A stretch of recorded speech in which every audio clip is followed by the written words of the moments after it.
So we're out here off Sanibel doing a little scouting for tarpon. Pretty rough out today, but we just ran across a crab pot with a chunky triple tail on it, and we pitched the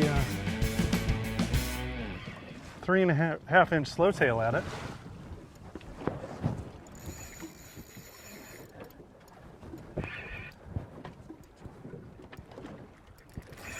Let me scoot back.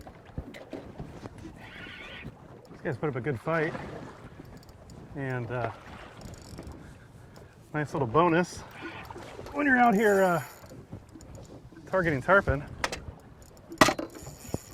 You can imagine like a 8 to 10 pound bluegill or crappie with that big broad side.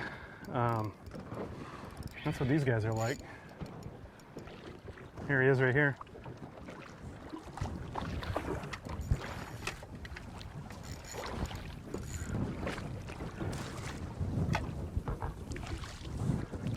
And just like that. So these fish have some very sharp teeth in there, so I'm going to use a pair of grippers to grab her out of here. See if we can see that slowtail. She chunked it down pretty good. But right there is a beautiful triple tail, and see if I can flip her around here. They do have some spines on them. Right there is the 3.5-inch bone slowtail. So real quick, I'm going to go over the setup that we're using to sight cast these triple tail on the crab pots here.